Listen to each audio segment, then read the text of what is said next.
चाहिँ दरबारसँग दिनदिनै भेटघाट गर्न हुने, कुराकानी गर्न हुने, सबैले संवाद गर्न हुने, हैन, शपथ ग्रहण गर्न हुने, सबै कुरा गर्न हुने, हैन। अरू त्यसको विरुद्धमा गणतन्त्रको निम्ति लागिरहेकाहरूले वार्तै गर्नु हुँदैन भन्ने कुरा पनि कहीँ हुन्छ। उनीहरूले चाहँदाखेरि चाहिँ 13 पटकसम्म संशोधन गर्ने, नेपालले चाहँदाखेरि एक पटक पनि संशोधन गर्न नपाउने, कुर्सी पायो भने जे पनि गरिदिने, सरकार पायो भने जे पनि गरिदिने, यो त चाहिँ तपाईँको दलाली र गद्दारीको पनि पराकाष्ठ हो नि। प्रधानमन्त्रीले चाहँदैमा संसदमा टेबल हुँदैन हुँदैन। त्यो त चाहिँ यो त चाहिँ संसदको परम्परा र प्र्याक्टिस के हो त भन्दा संविधान सम्मत हुनु पर्यो।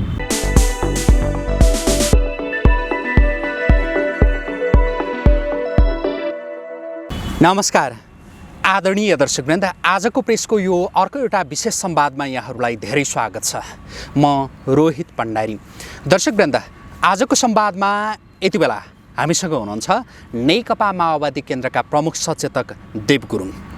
नेकपा एमाले लामो समयता संसदमा नाराबाजी गरिरहेको छ, उसले संसद अवरोध गरिरहेको छ। तर नेकपा एमालेको अवरोधका बीचमा पनि संसदका काम कारबाहीहरू भने रोकिएका छैनन्। यो एउटा सन्दर्भ छ। अनि अर्कातिर एमसीसी सम्झौता अगाडि बढाउने भनेर सरकारले त्यो तयारी गरिरहेको भन्ने खबर सार्वजनिक भइरहेको छ। तर सत्ता गठबन्धनमा रहेका दलहरूका बीचमा यो विषयमा मतैक्यता हुन सकिरहेको छैन भन्ने पनि सुनिन्छ। नेपाली काङ्ग्रेस एमसीसीलाई अगाडि छिटोभन्दा छिटो बढाउनुपर्छ भनेर ऊ त्यसमा लागिरहेको छ भनिन्छ।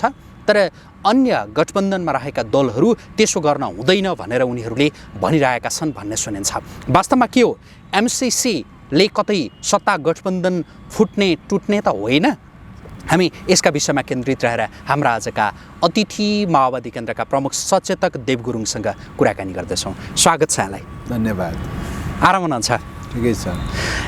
म सुरुमा चाहिँ यो संसदमा भइरहेको अवरोधका सन्दर्भमा केन्द्रित रहेर कुराकानी गर्न चाहेँ। नेकपा एमाले रोस्टम घेरेको घेरै गर्ने अनि संसदको प्रक्रियालाई पनि नरोक्ने, संसद बैठक चलाइरहने जे दृश्य देखिन्छ नि, यो के हो, के भन्ने यसलाई? अब निश्चय पनि एमाले संसद जो अवरोध गरिरहेको छ दुःखद कुरा हो। उहाँहरूले यो संसद दुई पटक विघटन गरेर पुनर्स्थापना भएदेखि नै चाहिँ तपाईँको अवरोध गरिरहेको अवस्था छ। अब र इस्यु उठाउनु भएको छ, सर्वोच्च अदालतको विचाराधीन भएको मुद्दाबारे उठाउनु भएको चाहिँ छ, जुन कुरा सदनले हल गर्न सक्दैन। चाहिँ सदनले हल गर्न नसक्ने खालको सदनको क्षेत्राधिकारभन्दा बाहिर रहेको मुद्दा चाहिँ उहाँहरूले उठाइरहनु भएको छ। त्यसो भएको हुनाले चाहिँ अब उहाँहरूको मुद्दाको सोल्युसन अदालतले निकाल्ला भविष्यमा, त्यो अलग कुरा भए। तर सदनले निकाल्न सक्ने क्षेत्राधिकार त छैन। यो पावर सेपरेसनको थ्योरी अनुसार, शक्ति पृथकीकरणको सिद्धान्त अनुसार, संवैधानिक मूल्य मान्यता अनुसार अदालतमा विचाराधीन भएको विषयको बारेमा यहाँ निर्णय गर्न, संसदमा निर्णय गर्न त सक्दैन। चाहिँ जुन कुरा सक्दैन त्यही कुराको बारेमा उहाँहरूले यहाँ चाहिँ अत्तो थापिरहनु भएको चाहिँ छ।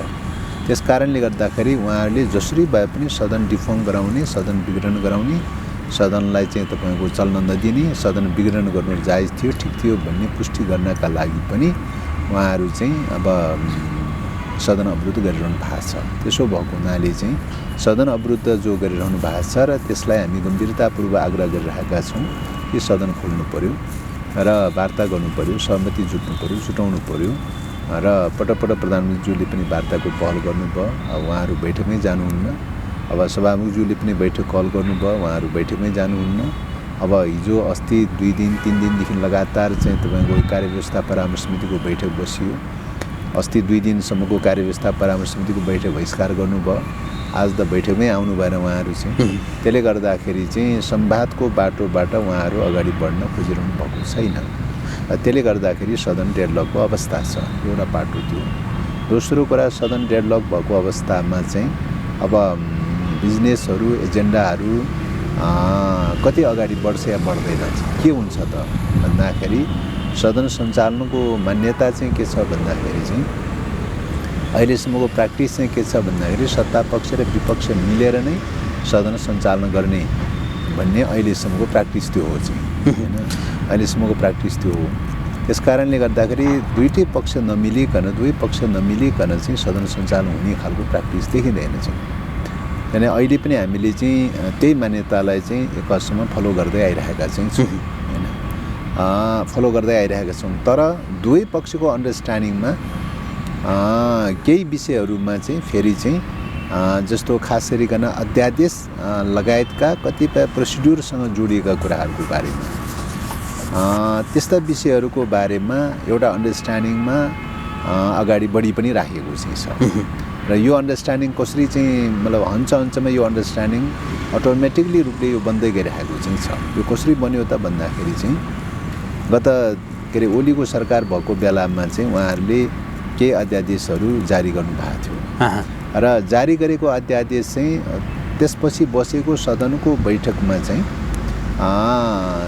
पहिलो बैठकमै प्रस्तुत गर्नुपर्ने भन्ने एउटा वैधानिक व्यवस्था संवैधानिक व्यवस्था हो। त्यो अनुसार चाहिँ उहाँहरूले त्यो बेलामा सदनको बैठक सुरु भएपछि तात्कालीन नेपाली काङ्ग्रेस विपक्षमा हुनुहुन्थ्यो, उहाँहरूले सदन अवरुद्ध गर्नुभयो।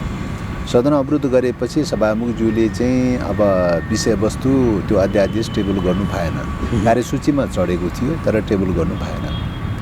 उहाँले के टिप्पणी गर्नुभयो त भने यो टेबल गर्नु पर्थ्यो, विपक्षले अवरुद्ध गरेको भए पनि यो टेबल गर्नु पर्थ्यो, यो बाध्यकारी व्यवस्था हो हैन, अवरोधकै बीचमा पनि यो टेबल गर्न सकिन्छ भन्ने कुरा उहाँहरूको जोडबल थियो। त्यसो भएपछि के भयो त भन्दाखेरि अनि चाहिँ अब त्यस पछाडिको चाहिँ बैठकमा चाहिँ अवरोधकै बीचमा पनि अध्यादेश चाहिँ टेबल गर्न सकिन्छ भन्ने प्रकारको मान्यता उहाँहरूले स्थापित गर्न खोज्नुभयो। त्यो स्थापित गर्न खोजेपछि पछिल्लो समयमा चाहिँ तपाईँको अधिवेशन सुरु भयो, अध्यादेश जारी गरिरहेको थियो, उहाँले बजेट लगायतका अध्यादेश जारी गरिरहेको थियो भनेपछि अब त्यो अध्यादेश चाहिँ के गर्ने त भन्दाखेरि अब कन्टेन्टमा विमतिको विषय भएन हैन। अध्यादेश चाहिँ तपाईँको जारी नगर्दाखेरि त ठुलो सङ्कट पैदा हुन्छ, कर्मचारीलाई तलब खुवाउनेदेखि लिएर अस्ति श्रावण 1 गतेदेखि त तपाईँको आर्थिक वर्षदेखि त ठुलो सङ्कट पैदा हुन्छ। त्यसो भएको हुनाले चाहिँ अब कि त फेरि चाहिँ सदन समापन गरेर अध्यादेश जारी गर्नु पर्यो, होइन भने त अध्यादेश त थ्रु गर्नु पर्यो हैन। त्यसैले अब्स्टेकलका बीचमा पनि यस्ता खालका इमर्जेन्सी इस्युहरूको बारेमा र जेनरली प्रोसिड्युरसँग जोडिएका इस्युहरूको बारेमा चाहिँ यो चाहिँ थ्रु गर्नुपर्छ भन्ने प्रकारको एउटा हन्चमा एउटा अन्डरस्ट्यान्डिङ त्यो डेभलप हुँदै गयो। त्यो डेभलप हुँदै गइसकेपछि चाहिँ अनि अध्यादेश प्रस्तुत भयो र अध्यादेश प्रति उहाँले कुनै टिप्पणी पनि गर्नु भएन, असहमति पनि प्रकट गर्नु भएन र भन्नुभयो त भन्दाखेरि अहिले चाहिँ ओलीको सरकारले अध्यादेश चाहिँ सदन अवरुद्ध भए पनि टेबल गर्नुपर्छ भन्ने कुरा चाहिँ जो भन्दै आइरहेको थियो, अहिलेको सरकारले त्यो फलो गरेको हुनाले खुसी लागेको छ मेरो पनि। त्यस कारणले गर्दाखेरि सत्ता पक्ष र विपक्षको बीचमा अध्यादेशको इस्युहरूको सन्दर्भमा चाहिँ त्यसमा चाहिँ एउटा अन्डरस्ट्यान्डिङमा यो अगाडि बढिरहेको चाहिँ छ। तर अरू बिजनेस त थुप्रो छ चाहिँ, प्रतिनिधि सभामा मात्रै 43वटा भन्दा बढी विधेयकहरू चाहिँ छन् हैन। अब त्यो अरू विधेयकहरू जो चाहिँ टेबल गर्नुपर्छ, छलफल गर्नुपर्छ, बहस गर्नुपर्छ, ठिक बेठिक आदि चाहिँ टिका टिप्पणी सबै पाटा पक्षहरू हुन्छन्, त्यो चाहिँ हो। यस्ता खालका चाहिँ अरू एजेन्डाहरू हैन, नर्मल जो एजेन्डाहरू छ, रेगुलर जो एजेन्डाहरू छ, त्यो एजेन्डाहरू भने कुनै पनि प्रक्रिया अगाडि बढ्दैन र बढ्नु हुँदैन भन्ने कुरामा चाहिँ फेरि चाहिँ सबै दल सहमत छ हैन। यो भएको हुनाले चाहिँ यो के अरे विषयलाई चाहिँ एजेन्डाहरूको सन्दर्भमा भन्नुपर्दाखेरि, कार्यसूचीको सन्दर्भमा भन्नुपर्दाखेरि कार्यसूचीलाई वर्गीकरण गरेर चाहिँ एउटा इमर्जेन्सी जस्तो इस्युहरूको सन्दर्भमा भइरहेको छ। दोस्रो कुरा कतिपय रोस्टमबाट जानकारी दिने टाइपको मात्रै हुन्छ हैन। सभामुखको प्यानलमा चाहिँ तपाईँको चाहिँ फल्ना रहनु भएको छ है भनेर भन्छ, सभामुखले रोस्टमबाट जानकारी गरिदिन्छ। त्यस्तै गरी फल्ना समितिमा यति चाहिँ सदस्यहरू रहनु भएको छ है भनेर भन्छ हैन, त्यो रोस्टमबाट जानकारी गराउँछ। यस्तो टाइपको चाहिँ अनि अब राष्ट्रपतिले कतिपय सन्देशहरू पठाउँछ, राष्ट्रपतिको सन्देश चाहिँ सदनबाट सुनाइदिन्छ, रोस्टमबाट सुनाइदिन्छ। हो यस्तो प्रकारको चाहिँ जेनरली रूपले सूचनामूलक खालका चाहिँ जानकारीमूलक खालका चाहिँ हैन एउटा प्रक्रिया चाहिँ तपाईँको सभामुखले गर्नुपर्ने चाहिँ जो प्रक्रियाहरू नर्मल कोर्सका प्रक्रियाहरू जो हुन्छन् हो त्यो प्रक्रियाहरू चाहिँ चलाइरहेको चाहिँ छ। त्यो बाहेक चाहिँ त्यो के अरे अध्यादेश र नर्मल कोर्सका प्रोसिड्युर बाहेक चाहिँ अरू चाहिँ तपाईँको चाहिँ विधेयकको बारेमा कन्टेन्टमा छलफल गरेर बहस गरेर सहमति असहमति यस नो आदि गरेर गर्नुपर्ने खालका चाहिँ निर्णय गर्नुपर्ने खालका चाहिँ विषयहरूको बारेमा चाहिँ एजेन्डा अगाडि बढेको छैन र यो अगाडि बढाउनु हुन्न भन्नेमा चाहिँ सदनमा भएका सबै दलहरू र सचिवालय पनि सबै कन्भिन्स छ त्यो कुरा। अब यो विषय यति गरौँ। अब जस्तो अर्को सन्दर्भ जो यति बेला सडक पनि तातिरहेको छ एमसिसीको विषयले, सरकार एमसिसी अगाडि बढाउने त्यो तयारीमा छ भन्ने सुनिन्छ। सत्ता गठबन्धनमा रहेका जति पनि दलहरूका बिचमा मतैक्यता छैन भन्ने सुनिन्छ। यो एमसिसी के हुन्छ के हुँदैछ?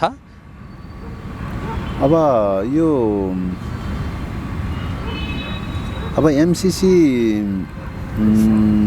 परियोजनाको बारेमा प्रधानमन्त्रीज्यूले चाहिँ अब यो चाहिँ टेबल गर्नु पर्यो, सदनबाट टेबल गर्नु पर्यो, पास भयो भने फेल भए पनि टेबल गरिदिनु पर्यो भन्ने कुरामा चाहिँ अब अमेरिकासँग गरेको एग्रिमेन्टलाई अब यसलाई चाहिँ अब त्यत्तिकै पेन्डिङ गरेर राख्नु भएन, पास भयो भने फेल भयो भने एउटा टुङ्गो लगाइदिनु पर्यो भन्ने कुरा उहाँले अहिले पछिल्लो समयमा उहाँले उठाइरहनु भएको छ। र त्यो उठाएपछि यो विषयमा चाहिँ अब विगतदेखि नै एउटा बहसमा उठिरहेको विषय हो कि यसको कन्टेन्टमा चाहिँ थुप्रै असहमति अथवा राष्ट्रिय हित प्रतिकूलका प्रावधानहरू चाहिँ छन्। त्यसकारणले यसको अन्तर्वस्तुमा नेपालको सार्वभौम अधिकारलाई नै कुण्ठित गर्ने प्रकारका शर्तहरू चाहिँ छन्, प्रावधानहरू चाहिँ छन्। त्यसो भएको हुनाले यो सार्वभौम अधिकारलाई नै एउटा चाहिँ आर्थिक परियोजना भनेर भनिएको योजनामा सार्वभौम अधिकारलाई नै कुण्ठित गर्ने खालका प्रावधानहरू भएको हुनाले चाहिँ पहिलो कुरा त्यसलाई संशोधन गर्नुपर्छ हैन, वार्ता गरेर संशोधन गर्नुपर्छ। किनभने पटक अमेरिकाले चाहँदाखेरि चाहिँ धेरै पटक संशोधन गरिसकेका छ, नेपालले चाहँदाखेरि संशोधनै नहुने भन्ने त हुँदैन चाहिँ। त्यसकारणले यदि समान प्रकारको सम्झौता हो भने यो संशोधन गरिनुपर्छ र संशोधन गरेर चाहिँ यसलाई चाहिँ तपाईँको आर्थिक परियोजनामा परिणत गर्नुपर्छ। अहिलेको परियोजना चाहिँ कस्तो छ भन्दाखेरि अहिलेको चाहिँ सम्झौताको मोडल हेर्दाखेरि र अमेरिकाले जुन ढङ्गले डिफाइन गरिरहेको छ त्यो सबै मोडल हेर्दाखेरि चाहिँ यो आर्थिक परियोजनाको आवरणमा सैन्य परियोजनाको रूपमा ल्याइरहेको चाहिँ छ भन्ने हो। किन त भन्दाखेरि अमेरिकी चाहिँ परराष्ट्र नीतिको मूल केन्द्रबिन्दु बनेको आइपिएस हो, इन्डो पेसिफिक स्ट्राटेजिक पार्टनरसिप हो र इन्डो पेसिफिक स्ट्राटेजिक पार्टनरसिप भनेर भनेको सैन्य गठबन्धन हो र त्यो सैन्य गठबन्धनको मातहतमा रहेर सैन्य गठबन्धनको अभिन्न अङ्गको रूपमा भनेर चाहिँ अमेरिकी रक्षा विभागले र अमेरिकी विदेश विभागले त्यो कुरा ल्याइरहेको चाहिँ छ र रिटेन रूपले नै उनीहरूले बोलिरहेको विषय भयो र उनीहरूका अधिकारीहरूले पनि सार्वजनिक रूपले बोलिरहेको विषय भयो हैन। त्यस कारणले गर्दाखेरि सुरुमा सम्झौता गर्दाखेरि आर्थिक सम्झौता भनेर भन्ने हैन, ग्रान्ड सम्बन्धी सम्झौता भनेर भन्ने, पछि चाहिँ तपाईँको इन्डो पेसिफिक स्ट्राटेजिक पार्टनरसिप घोषणा भइसकेपछि चाहिँ अनि यसको अङ्ग हो भनेर चाहिँ जो अमेरिकाले डिफाइन गर्यो यो त बेठिक भयो। त्यस कारणले गर्दाखेरि इन्डो पेसिफिक स्ट्राटेजिक पार्टनरसिपबाट चाहिँ यसलाई अलग गर्न सक्ने नसक्ने हैन, अमेरिकाले त्यो क्लियर गर्नु पर्यो, अमेरिकी सरकारले क्लियर गर्नु पर्यो। एमसिसी कम्पनीले मात्रै क्लियर गरेर त हुँदैन चाहिँ, एमसिसी त कम्पनी हो चाहिँ हैन, त्यो कम्पनीले क्लियर गरेर त हुँदैन, त्यो त सरकारले क्लियर गर्नु पर्यो। त्यस कारणले गर्दाखेरि सरकारले के भन्छ त आइपिएसको पार्ट हो भनेर भन्छ। अब आइपिएसको पार्ट हो भने त त्यो त सैन्य रणनीति भयो, सैन्य रणनीति त नेपालले स्वीकार गर्न सक्ने अवस्था हुँदैन। किन त भन्दा नेपालको परराष्ट्र नीति र संविधान, पञ्चशीलको सिद्धान्त, असंलग्न आन्दोलन, कुनै पनि अन्तर्राष्ट्रिय मुद्दाहरूको सन्दर्भमा शान्तिपूर्ण ढङ्गले संवादको तरिकाबाट हल गरिनुपर्छ भनेर भनिरहेको अवस्थामा चाहिँ अब यो सैन्य गठबन्धनमा लाग्ने र युद्धमा लाग्ने या चाहिँ शस्त्रास्त्र होडबाजीमा लाग्ने भन्ने कुरा त हुन सक्दैन। नेपालको संविधानले एक्सेप्ट गर्दैन चाहिँ यो कुरा त। त्यसो भएको हुनाले पहिलो कुरा यो आइपिएसको पार्टबाट अलग गराउन तयारी हुने कि नहुने अमेरिकासँग वार्ता गर्नु पर्यो। दोस्रो कुरा चाहिँ यो सम्झौतालाई आर्थिक परियोजनाको रूपमा चाहिँ परिणत गर्न तयारी हुने कि नहुने हैन। आर्थिक मोडेलमा विगत कालमा थुप्रै सम्झौताहरू भएका चाहिँ छन्। डिएफआइडीसँग सम्झौता भएको छ, युएसएडसँग सम्झौता भएको छ, जेटीजेडसँग सम्झौता भएको छ, जाइकासँग सम्झौता भएको छ, वर्ल्ड ब्याङ्कसँग, एडिबीसँग, थुप्रै दातृ निकायहरूसँग सम्झौता भएको चाहिँ छ। र ती सम्झौताहरू हुँदाखेरि चाहिँ सम्झौता गरेर चाहिँ तपाईँको सरकारले सम्झौता गर्छन् र सरकारले नै कार्यान्वयन गर्छन्, जस अब जस सरकारले भोग्छ। त्यो ढङ्गले गर्दै आइरहेको अवस्था हो। त्यसको एउटा स्ट्यान्डर्ड छ, एउटा हैन, आर्थिक सहायता सम्बन्धी सम्झौताको एउटा मापदण्ड छ, स्ट्यान्डर्ड छ। त्यो मापदण्ड अनुसार परिवर्तन गर्न तयारी हुने कि नहुने यो अहिलेको एमसिसीको मापदण्ड त आर्थिक परियोजना अनुसारको मापदण्ड जस्तो त छैन। यो त योभन्दा नितान्त फरक खालको चाहिँ यो त सैन्य रणनीतिसँग जोडिएको सार्वभौम अधिकारलाई कुण्ठित गर्ने खालको चाहिँ छ। अब सार्वभौम अधिकारलाई कुण्ठित गर्ने मात्रै होइन, यो चाहिँ तपाईँको सेक्रेट गर्नुपर्छ भनेर अहिले पछिल्लो समयमा गरेको कार्यान्वयन सम्बन्धी सम्झौतामा त अझ यो गोप्य राख्नुपर्छ भनेर भन्छ। आर्थिक सम्झौता गर्ने अनि गोप्य राख्नुपर्ने, पारदर्शी हुन नहुने यो के चिज हो? यो चाहिँ भन्दाखेरि यो गोप्य प्रश्नले के जनाएको छ त भन्दाखेरि एकातर्फ आइपिएसको पार्ट हो भनेर भन्ने, अर्कोतर्फ गोप्य भनेर भन्ने, अर्कोतर्फ सैन्य रणनीतिको योजना के हुन्छ भन्दा सदनबाट अनुमोदन गराउनुपर्छ होइन। सैन्य रणनीतिको योजना हो भने त्यो सदनबाट अनुमोदन गराउने नेपालको संवैधानिक प्रावधान छ। 2/3 चाहिँ अनुमोदन गराउनु पर्ने प्रावधान छ। भनेपछि उहाँले के गर्न खोज्नुभयो त भन्दाखेरि शीर्षक चाहिँ आर्थिक सहायता सम्बन्धी शीर्षक राखिदिनु भयो। गर्न खोज्नुभयो के त भन्दाखेरि सैन्य रणनीति योजना सम्बन्धी सम्झौता लिएर आएर अनुमोदन गराउन खोज्नुभएको छ। विरोधाभास त्यहाँ भयो। त्यस कारणले गर्दाखेरि हामीले यो सैन्य रणनीतिबाट अलग गरेर आर्थिक परियोजनाको रूपमा मात्रै लैजान तयारी हुन्छ कि हुँदैन? यो तयारी हुन्छ, ठिक छ, यो प्रक्रिया अगाडि बढ्न तयारी छ। होइन यो रूपले अगाडि बढ्दैन भन्दै यही यथास्थितिको डकुमेन्ट चाहिँ अनुमोदन गर्न सकिने व्यवस्था छैन, हुँदैन भनेर चाहिँ भन्दै आइरहेको अवस्था हो। त्यसको साथै चाहिँ पार्लिमेन्टबाट रेक्टिफाई गर्ने प्रावधान चाहिँ तपाईँको आर्थिक परियोजनाहरू कुनै पनि चाहिँ पार्लिमेन्टबाट रेक्टिफाई गर्ने खालको अहिलेसम्मको प्र्याक्टिस छैन। कुनै पनि परियोजनाहरू अहिलेसम्म पार्लिमेन्टबाट रेक्टिफाई गरेको छैन, एउटा त्यो। दोस्रो कुरा, पार्लिमेन्टबाट रेक्टिफाई गर्नका लागि चाहिँ कि त सम्झौतामै पार्लिमेन्टबाट रेक्टिफाई गर्नुपर्छ भनेर उल्लेख गरेका हुन्छ। यो सम्झौतामा के लेखा छ भन्दाखेरि दफा 6 मा चाहिँ के लेखा छ भन्दाखेरि यो सम्झौता पार्लिमेन्टमा प्रस्तुत गरेर चाहिँ कानुन बनाइने छैन भनेर पार्लिमेन्टमा प्रस्तुत नगर्ने भनेर प्रतिबद्धता जाहेर गरेको चाहिँ छ। पार्लिमेन्टमा प्रस्तुत नगर्ने भनेर प्रतिबद्धता जाहेर गरेको छ।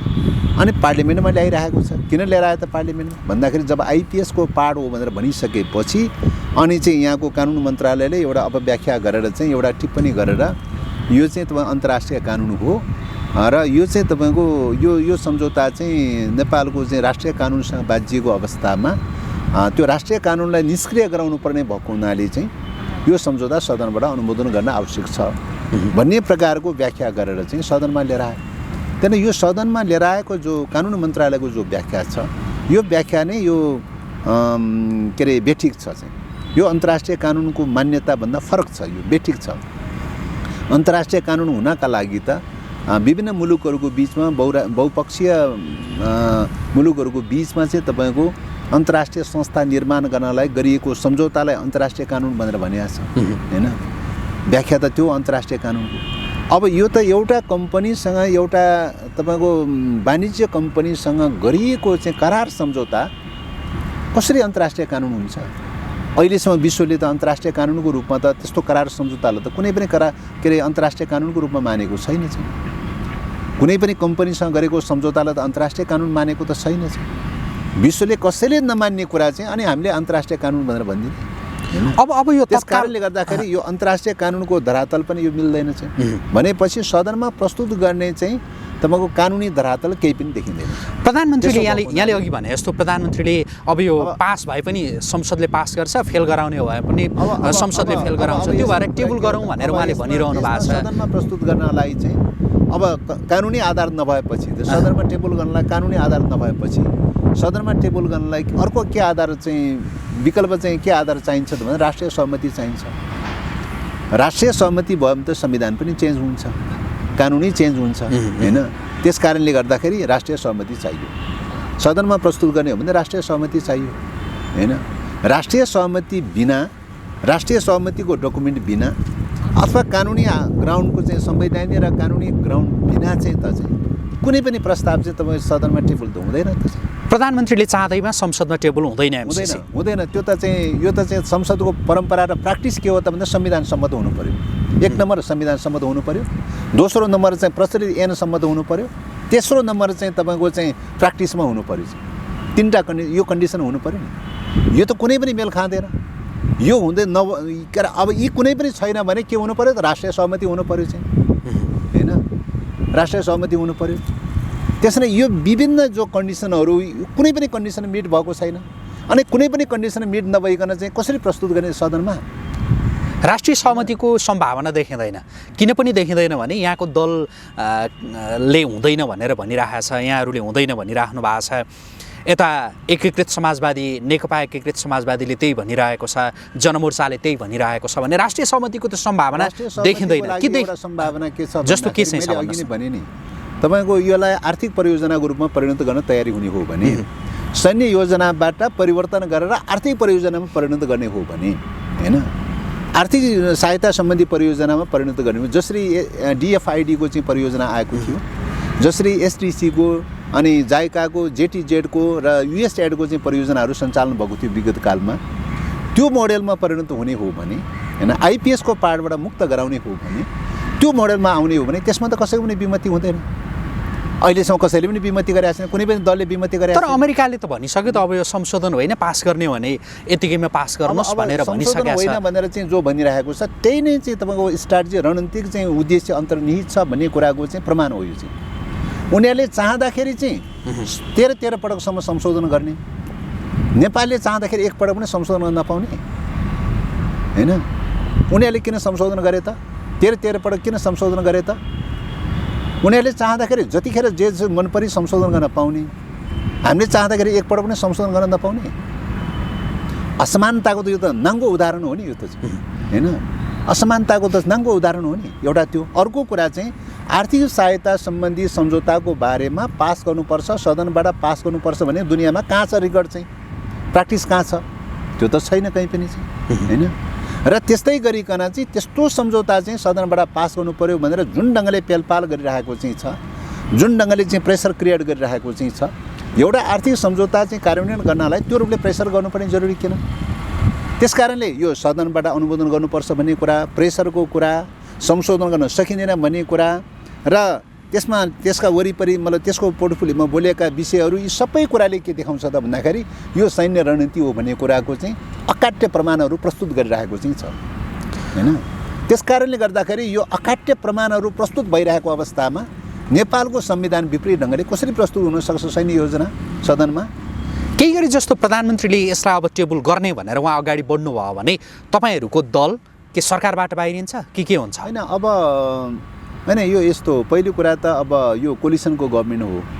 कोलिसनको गभर्मेन्ट भनेको के हो त भन्दाखेरि सहमति भएका विषयहरू मात्रै अगाडि बढाउने प्र्याक्टिस हो। अहिलेसम्म पार्लियामेन्ट्री डेमोक्रेसीमा तपाईँको कोलिसन गभर्मेन्टले गर्ने भनेको के हो त भन्दाखेरि चाहिँ कोलिसनमा सहमत भएका विषयहरू, कमन इस्युहरू मात्र अगाडि बढाउने कुरा हो, होइन। अब कमन इस्युभन्दा बाहिर चाहिँ तपाईँको अगाडि बढ्यो भने त्यो कोलिसनको औचित्य समाप्त हुन्छ, होइन। कोलिसनभन्दा बाहिरका इस्युहरू अगाडि बढ्यो भने चाहिँ, कमन इस्युहरूभन्दा बाहिरको इस्यु अगाडि बढ्यो भने के हुन्छ त? कोलिसनको त कुनै अर्थ र औचित्य रहँदैन चाहिँ, होइन, औचित्य रहँदैन। त्यस कारणले गर्दाखेरि चाहिँ तपाईँको चाहिँ के हुन्छ त भन्दाखेरि त्यसले कोलिसनमा पनि अब कुनै न कुनै ढङ्गले त्यो अवस्थामा कोलिसनमा पनि प्रभाव पर्न सक्दैन भनेर भन्नु। तपाईँहरू सरकारबाट बाहिरिनुहुन्छ यदि त्यस्तो भयो, MCC अगाडि बढाइयो, संसदमा टेबल गरियो भनेदेखि माओवादीले सरकार छोड्छ? सरकारको कुरा भनेर भनेको यो चाहिँ तपाईँको कोलिसन भनेर भनेको यो त नितान्त डे टु डेको राजनीतिक प्रश्न हो। MCC भनेको त मुलुकको स्वाधीनताको प्रश्न हो, जीवन मरणको प्रश्न हो। मुलुकको जीवन मरणको प्रश्नलाई एउटा जाबु कोलिसनसँग तुलना गर्न मिल्छ? 6 महिनामा फेरबदल भइरहने सरकारसँग तुलना गर्न मिल्छ? मुलुकको स्वाधीनताको निम्ति पार्टी फुट्न सक्छ, तोड विभाजन हुन सक्छ। हिजो चाहिँ नेकपा विभाजन भयो, MCC को कारणले गर्दा नेकपा विभाजन भयो चाहिँ पार्टी त विभाजन हुन सक्छ भने जब एउटा सरकारको कुरा, जब एउटा कोलिसनको कुरा MCCसँग तुलना गर्न मिल्ने विषय हो। यो चाहिँ सरकार छोड्न तयार छ, MCCलाई अवमूल्यन गर्न खोज्ने यो चाहिँ चिन्तन प्रविधि सरकार छोडिन्छ हैन? स्वाधीनताको प्रश्नसँग चाहिँ तपाईँको चाहिँ अवमूल्यन गर्ने खोज्ने यो त मिल्दैन। त्यस कारणले गर्दाखेरि यो चाहिँ के हो त भन्दाखेरि यो त नितान्त डे टु डेको कमन इस्युहरू मिलेको इस्युमा कहिले कोसँग मिल्छ, कहिले कोसँग मिल्छ। पार्लियामेन्ट्री डेमोक्रेसीमा तत्कालका इस्युहरू मिल्नेहरूको बिचमा गरिबमा कोलिसन बन्छ, गरिबमा कोलिसन भत्किन्छ। अब यो गठबन्धन त भत्किने देखियो नि हैन? जस्तो यति बेलाको यो परिदृश्यलाई हेर्दाखेरि कसरी गठबन्धन भत्किने देखियो भनेदेखि तपाईँले अहिले भनिरहनु भएको छ यो गभर्मेन्ट भनेको यो 6 महिनामा चेन्ज हुन सक्ने यो गभर्मेन्ट भनेको ठुला कुरा होइन, हाम्रो राष्ट्रियता स्वाधीनताको अगाडि भनेर भनिरहनु भएको छ हैन? यता नेकपा एमालेले यही गठबन्धन तोड्ने शर्तमा प्रधानमन्त्री शेरबहादुर देउवालाई तपाईँ MCC अगाडि बढाउनुहोस्, हामी साथमा छौँ भनेर केपी शर्मा ओलीले भन्नुभयो भन्ने कुरा आइरहेको छ। अब गठबन्धन त तोडिने देखियो होइन? राष्ट्रघात र जनघातको नाङ्गो नमुना, नाङ्गो उदाहरण भनेको यही हो चाहिँ। एमसिसीको प्रश्नलाई गभर्मेन्टसँग तुलना गर्ने, एमसिसीको प्रश्नलाई गठबन्धनसँग तुलना गर्ने, गठबन्धनसँग तुलना गरेर एमसिसीको प्रश्नलाई अवमूल्यन गर्न खोज्ने होइन, राष्ट्रिय स्वाधीनताको प्रश्नलाई अवमूल्यन गर्न खोज्ने भनेको दलालीको चिन्तनको पराकाष्ठ हो। यो चाहिँ कुर्सी पायो भने जे पनि गरिदिने, सरकार पायो भने जे पनि गरिदिने, यो त चाहिँ तपाईँको दलाली र गद्दारीको पनि पराकाष्ठ हो नि। यही दलाली र गद्दारीको पराकाष्ठताको कारणले गर्दाखेरि मुलुकको चाहिँ अस्मिता कहाँ पुगेको छ आजको स्थिति। त्यस कारणले गर्दाखेरि चाहिँ तपाईँको चाहिँ त्यत्रो सैद्धान्तिक महत्त्वको प्रश्न, त्यत्रो राजनीतिक महत्त्वको प्रश्न, मुलुकको स्वाधीनताको प्रश्न, मुलुकको जीवन र मरणको प्रश्न छ। नेपालको हिस्ट्रीमा चाहिँ तपाईँको 250 वर्षमा दरबारले शासन गर्यो, यस्तो खालको सङ्कट पैदा भएको थिएन। 104 वर्षमा राणाहरूले शासन गर्यो, यस्तो सङ्कट पैदा भएको थिएन। आज त्यत्रो सङ्कट पैदा भइरहेको छ, नेपालको जीवन मरणको प्रश्न पैदा भइरहेको छ। न एउटा जाबु कोलिसनसँग तुलना गर्ने, एउटा जाबु सरकारसँग तुलना गरेर अवमूल्यन गर्ने एमसिसीको प्रश्नलाई, सरकार पाइन्छ भने एमसिसी पास गरिदिन्छौँ भनेर चाहिँ त्यत्रो अवमूल्यन गर्ने चाहिँ अपहेलना गर्ने, यसले त देशमाथिको कति खेलवाड गर्ने खालको चिन्तन प्रवृत्ति छ। हेर्नुहोस् त, नेताहरूको चाहिँ देशको स्वाधीनतामाथिको खेलवाड गर्ने खालको चाहिँ पद र पैसाको लागि, प्रतिष्ठाको लागि चाहिँ स्वाधीनतामाथि खेलवाड गर्ने खालको प्रवृत्ति कति घटिया खालको, निकृष्ट खालको चिन्तन प्रवृत्ति रहेछ भन्ने कुराको नाङ्गो उदाहरण हो नि यो त चाहिँ। यो एमसिसीका सवालमा जुन प्रकारको हतारो देखिएको छ नि, केहीमा र केहीमा चाहिँ होइन एमसिसी अगाडि बढाउनै हुँदैन भन्ने यो सत्ता गठबन्धन दलहरूका बिचमा केहीमा हतारो र केहीमा चाहिँ होइन भन्ने जे देखिएको छ, यसलाई हेर्दाखेरि तपाईँलाई के लाग्छ यो गठबन्धन चाहिँ अब थप अगाडि बढ्न सक्ला कि अब बिचमा ब्रेक हुने सम्भावना देख्नुहुन्छ? अब अहिलेसम्मको स्थिति हेर्दाखेरि मलाई लाग्छ यो गठबन्धन ब्रेक हुँदैन। प्रधानमन्त्रीले एमसिसी अगाडि बढाउने भनेर भनिराख्नु भएको छ। किन त भन्दाखेरि हो त्यो प्रश्नको बारेमा आफ्ना आफ्ना फरक मत हुनसक्छ। डेमोक्रेसीमा मतहरू फरक हुनसक्छ, मतहरू बाजिन सक्छ, फरक मत हुनसक्छ। तर एउटा बटम लाइनमा के कुरामा चाहिँ तपाईँको चाहिँ कमन इस्युमा चाहिँ तपाईँको चाहिँ नेपाली कङ्ग्रेस र देउबा चाहिँ को अहिलेसम्मको प्रतिबद्धता, भविष्यको लागि हामी ग्यारेन्टी त नबनाउँला चाहिँ, तर अहिलेसम्मको उहाँहरूको कमिटमेन्टमा कहाँ छ त भन्दाखेरि चाहिँ कोलिसन गभर्मेन्टमा कमन कुरा नै लिएर जाने हो होइन, कमन कुरा नै लिएर जाने कुरा हो। त्यसमा मतभेद हुन सक्ला, फरक मत रहन सक्ला, तर कोलिसन गभर्मेन्ट भन्दा, कमन कुरा भन्दा बाहिरबाट चाहिँ चल्ने कुरा हुँदैन। हुँदैन भनेर चाहिँ सल्लाहले चाहिँ कोलिसन ब्रेक गर्ने कुरा हो होइन। होइन भने त तपाईँ कोलिसन एउटा टाइपको हुने अनि व्यवहारमा चाहिँ उल्टो ढङ्गले चाहिँ गर्दाखेरि त यो त कोलिसनको त डेमोक्रेटिक नर्म्स र कल्चर त न्यूनतम कल्चर पनि अवलम्बन हुँदैन। त्यसले राष्ट्रियताको मुद्दामा नेपाली काङ्ग्रेसका नेताहरूको चिन्तन र दृष्टिकोणमा गम्भीर समस्या र सीमाहरू रहेको भए तापनि जेनरली रूपले अहिलेको पार्लियामेन्ट्री डेमोक्रेसीको नर्म्स र मूल्य र मान्यताको सन्दर्भमा सापेक्षिक रूपले चाहिँ ओलीभन्दा उहाँहरू अलिकति एडभान्स देखिन्छ होइन। अब ओलीजीमा त्यो छैन चाहिँ, अहिलेको संविधानमा के होस् मतलब छैन चाहिँ, डेमोक्रेटिक नर्म्स र मूल्य मान्यता त कुनै मतलब नै छैन चाहिँ होइन। त्यत्रो स्थितिमा चाहिँ तपाईँको दलहरू बिच सहमति जुटाउनुपर्छ, सहमति गर्नुपर्छ भन्ने कुरा त टाढै रहन्छ चाहिँ, आफ्नै दलभित्र पनि सहमति गर्नुहुन्न चाहिँ होइन। संविधानमा मिलोस् नमिलोस् मनपरी ढङ्गले गर्नुहुन्छ। त्यो कल्चरबाट त नेपाली काङ्ग्रेस एक हदसम्म भए पनि एडभान्स छ नि त। तर एमसिसीका सवालमा चाहिँ एमाले र नेपाली काङ्ग्रेस एक ठाउँमा उभिने त्यो सम्भावना देखियो नि। त्यो आइडियोलोजी, त्यो इस्युमा, त्यो राष्ट्रियताको त्यो इस्युमा उहाँहरूको कमन इस्यु हुनसक्छ होइन, त्यो कुरा मिल्न सक्छ होइन, त्यो कुरा मिल्न सक्छ। तर एउटा चाहिँ तपाईँको अहिलेको संविधानको मान्यता अनुसार कोलिसनमा चल्नुपर्ने, पार्लियामेन्ट कोलिसनमा चल्नुपर्ने अवस्था छ, त्रिसङ्कुश खालको अवस्था छ, कोलिसनमा चल्नुपर्ने अवस्था छ, कोलिसनको मान्यता अनुसार जानुपर्ने अवस्था छ, कोलिसन बिना यो सिस्टम रन गर्न सक्ने अवस्था छैन। यो सबै कुराले गर्दाखेरि नेपाली काङ्ग्रेस कमसेकम यो सिस्टम रन गर्नुपर्छ भन्ने पक्षमा छ होइन। एमाले कहाँ छ त भन्दाखेरि यो सिस्टम कसरी हुन्छ भत्काउनुपर्छ भन्ने लाइनमा चाहिँ छ। सिस्टम भत्काउनुपर्छ भन्ने लाइनमा र सिस्टम रन गर्नुपर्छ भन्ने लाइनमा यो लोकतान्त्रिक मूल्य मान्यताको नर्म्सहरूमा केही भिन्नताहरू चाहिँ छन्। त्यस कारणले गर्दा त्यो भिन्नताले गर्दाखेरि चाहिँ उहाँहरूको बिचमा सायद अहिलेसम्म कोलिसन हुन नसकेको कारण त्यहाँ हो जस्तो लाग्छ। एमसिसीले जोड्ला कि नजोड्ला त्यो कुरा अब त्यो कुरा एमसीसीले अब जोड्ला नजोड्ला भन्ने कुराको बारेमा हुनसक्छ जोड्दै नजोड्दैन भनेर ग्यारेन्टी त भन्न नसकिन्छ हैन। कुनै राजनीतिक भविष्यको बारेमा कसैको बारेमा ग्यारेन्टी त हामी भन्न नसकौँला। हामीले जस्ट व्याख्या गर्ने कुरा विश्लेषण गर्ने कुरा हो। विश्लेषण गर्दाखेरि नेपाली कांग्रेसले चाहिँ तपाईको के त भन्दाखेरि आफ्नो फरक मत कतिपय कुराहरू बाजियो कोलिसनभित्र बाजियो फरक मत रह्यो त्यहाँ पास हुन सकेन भन्ने कुराकै आधारमा मात्रै चाहिँ अहिले कोलिसन भत्काइहाल्छ जस्तो चाहिँ लाग्दैन। एमसीसीले यो गठबन्धन भत्काउँदैन। अब मलाई लाग्छ अहिलेसम्मको रिडिङ हेर्दाखेरि भत्किन्छ भन्ने लाग्दैन। यता एमाले हामी छौँ है यो माओवादी यता नेकपा एकीकृत समाजवादी लगायतले तपाईँलाई साथ नदिँदा हामी छौँ भनेर अध्यक्ष एमालेका अध्यक्षले भनिरहनु भएको छ भन्ने आइरहेको छ। एमालेको हो निश्चित रूपले राष्ट्रियताको मुद्दामा राष्ट्रिय आत्मसम्मानवादी चिन्तन प्रवृत्ति भएर चाहिँ एमसीसी पास गर्न खोजेको भए तापनि अहिलेको सिस्टमलाई रन गर्ने कुरामा अहिलेको सिस्टमको मूल्य मान्यतालाई अवलम्बन गरेर अगाडि बढ्ने कुरामा चाहिँ त एमाले त त्यो ठाउँमा छैन। उनी त जसरी भए पनि अहिलेको सिस्टम भत्ताबुङ पार्ने खालको लाइनमा देखिन्छ हैन। संविधानको कुनै मतलब छैन, संसदको कुनै मतलब छैन, न्यायालयको कुनै मतलब छैन, राज्यको पावर सेपरेसनको थ्योरीको प्रिन्सिपलहरूको कुनै मतलब छैन चाहिँ हैन। र संसदीय परम्परा र मूल्य मान्यता अनुसारको यो डेमोक्रेटिक मूल्य मान्यता अनुसारको अवलम्बन गर्ने कुराको कुनै मतलब छैन चाहिँ। अनि त्यो नै कुनै इमानदारीता र नैतिकताको कुनै मतलब छैन चाहिँ। बिहान एउटा कुरा हुन्छ बेलुका अर्को कुरा हुन्छ। कमसेकम पोलिटिक्स गर्नेलाई त एउटा नैतिक धरातलमा त उभिनु पर्यो नि, एउटा मूल्य मान्यताको धरातलमा त उभिनु पर्यो नि। अनि के आधारमा विश्वास गरेर कोलिसन गर्ने भन्ने क्वेसन त उठ्ने भयो त हैन। हो एउटा इस्युमा त मिल्ला उहाँहरूको चाहिँ, तर कुरो त्यति नै यथेष्ट हो त कोलिसनको लागि भन्दाखेरि त चाहिँ कोलिसनको लागि त आखिर अन्ततगत यहाँको संविधानको धरातलमा टिक्नु पर्यो, यहाँको संविधानको धरातलमा सदन चलाउनु पर्यो, यहाँको संविधानको धरातलमा पावर सेपरेसनको थ्योरी अनुसारको गभर्मेन्ट सञ्चालन गर्नु पर्यो हैन। यहाँको संविधानको मूल्य मान्यताको आधारमा चाहिँ तपाईको चाहिँ सबै फरेन पोलिसी लगायतका सबै मूल्य मान्यताहरू रन गर्नु पर्यो।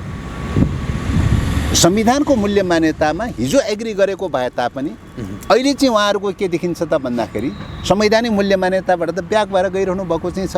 एमालेका नेताहरू ओलीजी त ब्याक भएर गइरहनु भएको छ। तपाईहरुले एउटा त्यसले गर्दाखेरि चाहिँ यो परिस्थितिले गर्दाखेरि चाहिँ मलाई लाग्छ अब अहिलेसम्मको रिडिङ हेर्दाखेरि चाहिँ उहाँहरू बिचमा कोलिसन हुन्छ जस्तो चाहिँ लाग्दैन।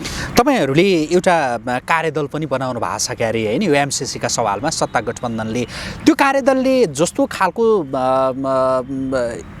एउटा सुझाव भनौँ या जे प्रतिवेदन तयार गर्छ त्यसैका आधारमा एमसीसी के गर्ने भन्ने निर्णय यो सत्ता गठबन्धनले गर्छ या त्यसले जस्तो प्रकारको सुझाव दिए पनि जे गरे पनि एमसीसी अगाडि बढ्दैन।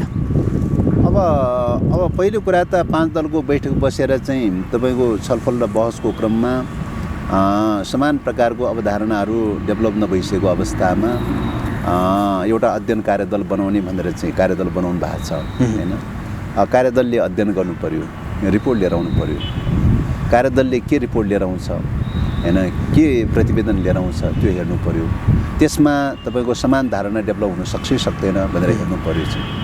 त्यसैले यो त प्रक्रियामा अध्ययन गर्ने छलफल गर्ने कार्यदलले रिपोर्ट लिएर आउँछ, त्यसमाथिको छलफल हुन्छ, बहस हुन्छ, कमन धारणा बन्न सक्छ सक्दैन त्यो हेर्छ। त्यो त एउटा प्रक्रियामा रहेको अवस्था छ।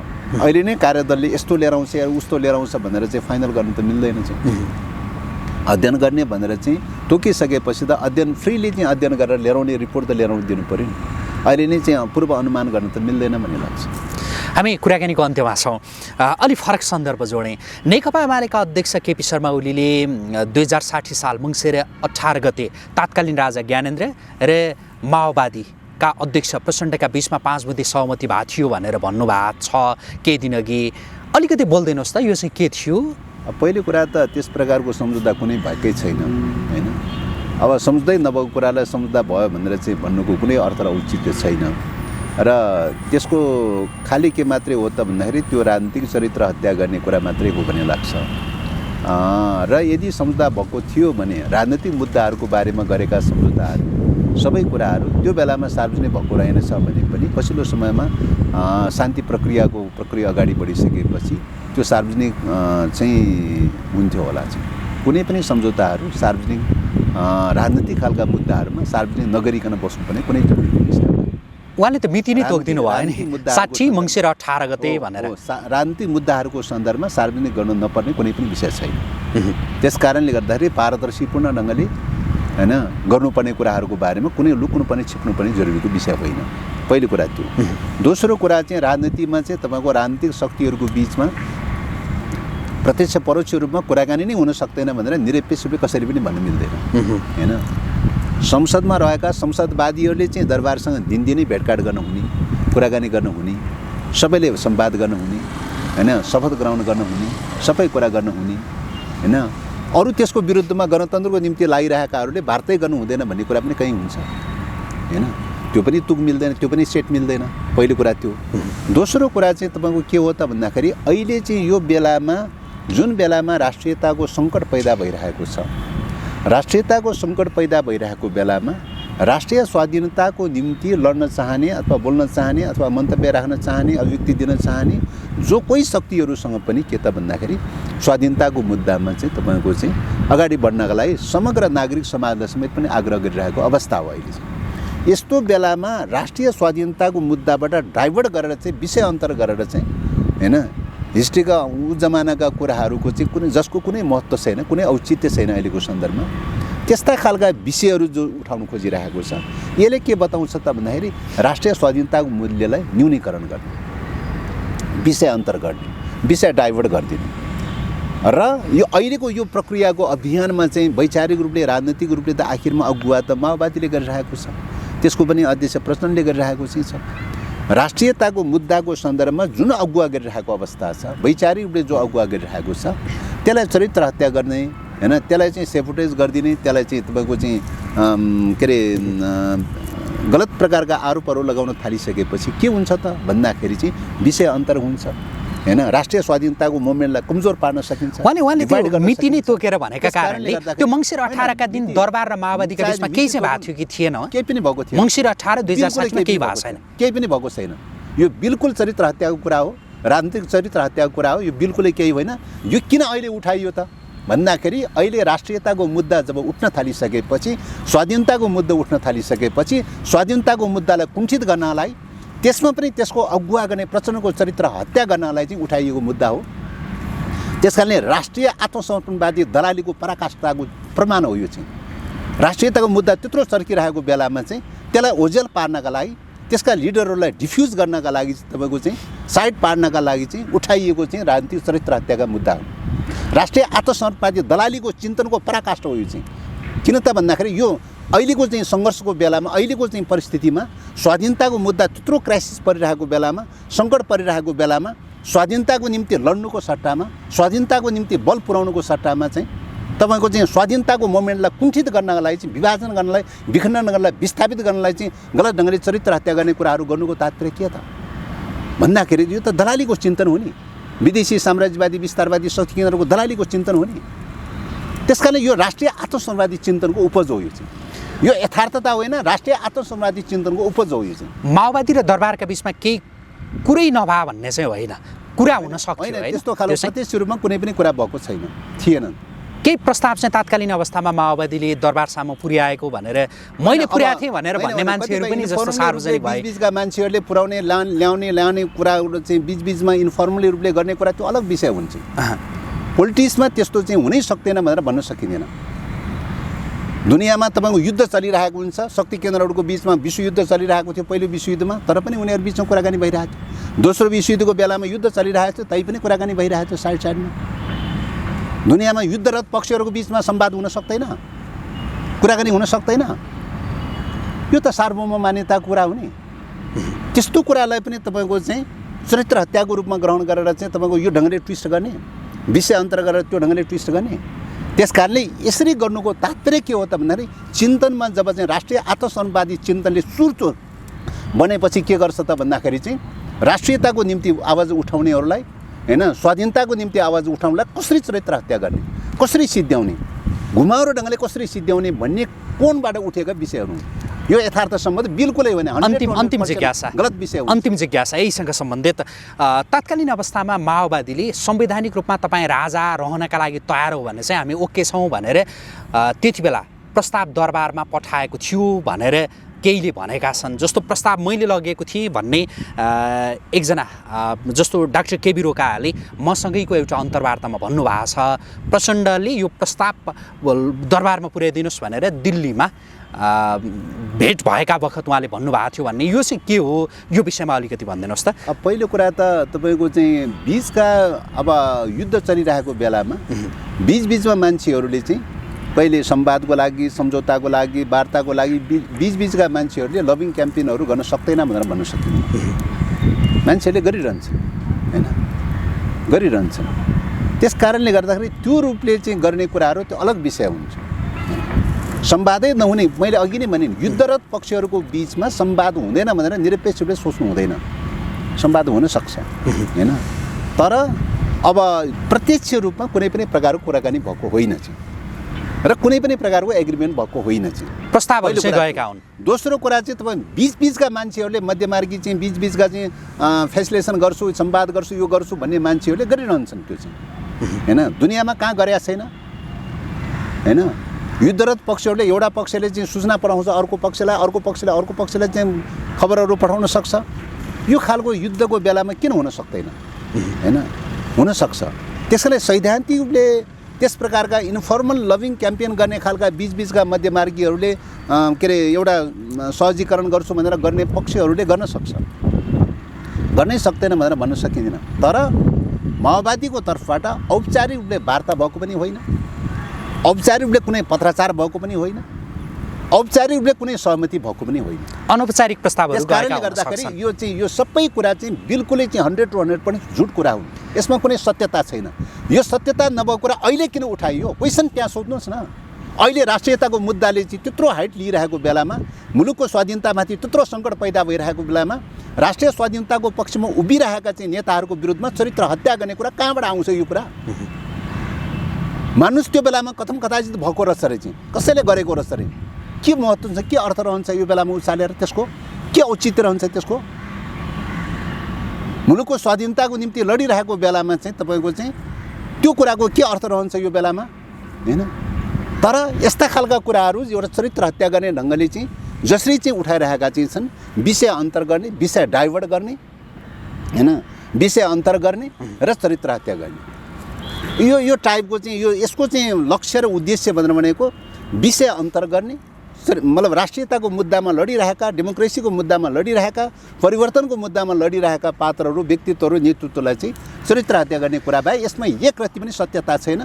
यो 100% झुट कुरा हो। यस्ता झुट कुराको पछाडि तपाईँ पत्रकार मित्रहरू नलाग्नलाई म आग्रह गर्न चाहन्छु। आजको लागि कुराकानी यति गरौँ, जुन समय दिनुभयो यसका लागि यहाँलाई आजको प्रेसका तर्फबाट धेरै धन्यवाद। धन्यवाद। खास आदरणीय दर्शकवृन्द, हामी कुराकानी गर्दै थियौँ माओवादी केन्द्रका प्रमुख सचेतक देव गुरुङसँग। उहाँसँगको यो कुराकानीसँगै आजको प्रेसको विशेष संवाद अहिलेका लागि यही सकिन्छ। पल पलको अपडेट र ताजा बहसका लागि आजको प्रेस हेर्दै गर्नुहोला। नमस्कार।